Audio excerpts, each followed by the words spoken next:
Hi, my name's Gatlin Fenwick. I'm just going to get right to the point and tell you this is the purpose of this is for me to explain to you what the Blake Matthew Mindful Memorial Foundation is, what we do, and why it was formed. In 2020, the day after Christmas, my son, Blake Matthew, took his own life.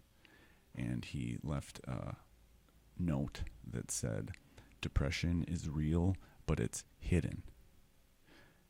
And then he went on to give advice to his brothers and sisters on how they should appreciate all the moments with their loved ones. And that could never have been more true with Blake's case and what he was hiding. He was constantly smiling. He was always helping people, holding doors open for old ladies, and just sending his energy into everyone around him, making everyone feel good. He was the life of the party. He was hilarious. He was so kind. Nobody had anything negative to say about Blake. But apparently the narrative in his mind was very much different than the observation everyone else had of him.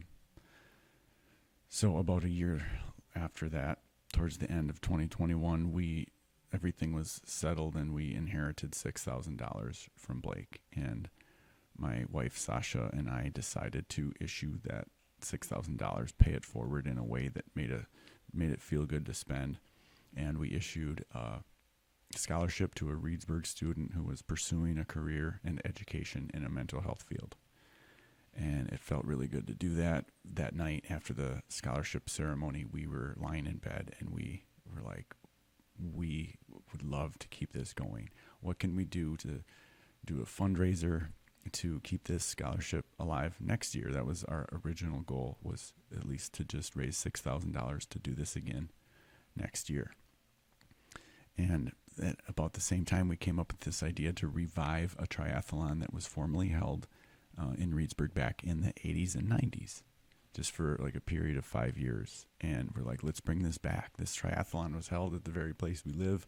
This is perfect. We will have a mini triathlon that people can do in the morning. And then we'll make it a party. We'll have a couple bands, some food trucks, and a silent auction. And we will raise the money. So we started a public charity called the Blake Matthew Mindful Memorial Foundation. And got 501c3 status with the IRS so people can donate and enjoy a tax write-off as part of it. And we did that just with the goal of doing a few more scholarships. The party was so successful and so much fun, we were like, we're going to do this every year. So we raised $20,000 at the first two events, and it was amazing. The first one, it rained all day, but people were there. People were having fun. People were wearing ponchos that we gave out. There was 40 people playing a cornhole tournament, and just like pretty much just an all-day party that went from 10 a.m. till 10 p.m. And then we did the same thing again in 2023. And then in 2024, just a few months ago, we had our third Tinman triathlon and party, and we raised at that point we had raised a total of $210,000. And we thought, what else can we do? Because the original idea was to raise money to put away to have an endowment that would just let these scholarships last forever and to be renewed perpetually. And it seemed like a good idea, but it also didn't feel like it was enough. We weren't just because once in a while a student will change their major, or even if they don't, it could be several years before they get out and make an impact in the community. So we're like, what else can we do to impact right now, today? So in September of 2024, we launched a program called the Wellness Grant Tinman Coin.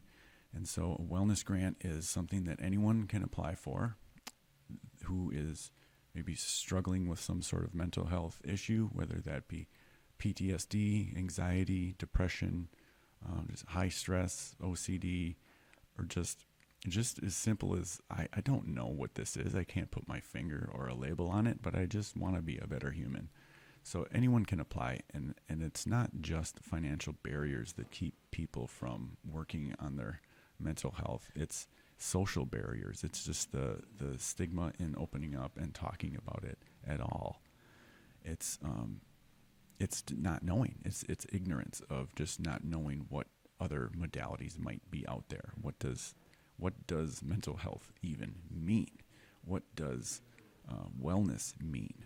What does spirituality mean?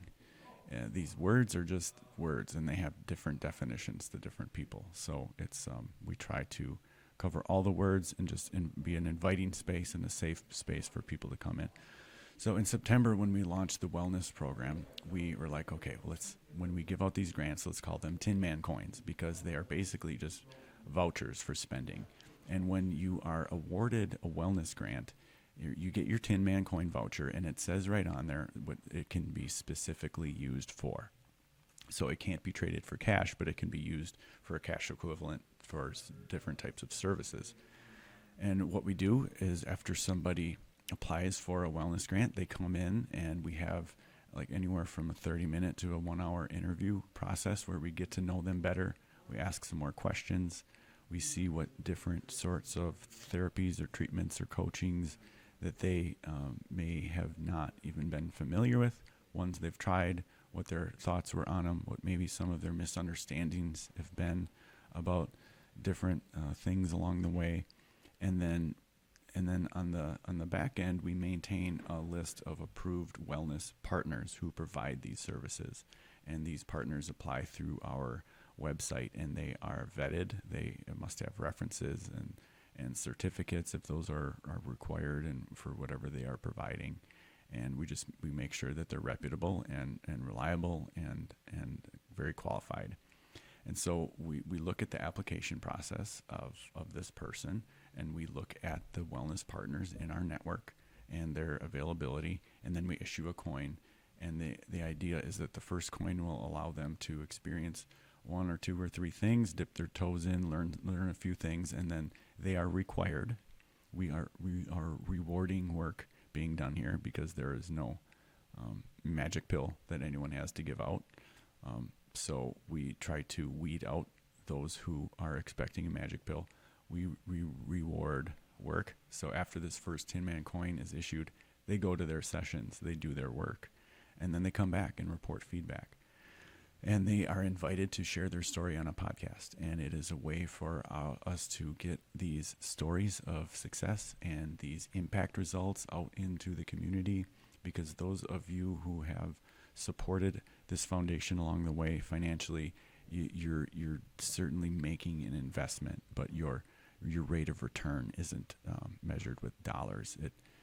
Although it could be, your rate of return is measured in impact results. How is this helping anybody? Who is this helping? How many people are it helping? What is it helping them with?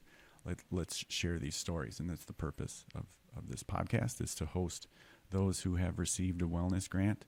We have also recorded many podcasts with our wellness partners, board members, community members, other mental health professionals, people that can come share their journey in wellness, however that means to them. So we have a wide gamut of people that come in here from a wide background of various ages and religious backgrounds and belief systems. And it's a very much a melting pot of wellness and community that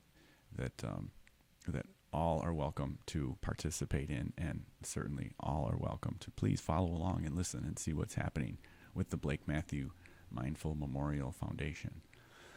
Today, I'm lucky enough to do the first 2 podcasts ever, which are live recorded onboard meetings. So when somebody applies for a wellness grant through our foundation, they're invited into the office, and I interview them. There's a couple of us that do these interviews, and we interview them and ask more questions just to get to know them better. And that is what is being recorded today. There is a gentleman from Baraboo, Wisconsin. His name is Josh, and he will be here he's a young man who's here to share his story, his journey, the reason that he has applied for a wellness grant, and then you'll be able to see the questions that we ask and the process of how this works. So the second gentleman we'll be interviewing, and I feel so lucky to be able to do this because Josh and John are the only two male applicants that we have had so far in 2025, the first quarter. Out of 30 grants available, only two were men. But I'm happy for that because up until last week, it was 100% women.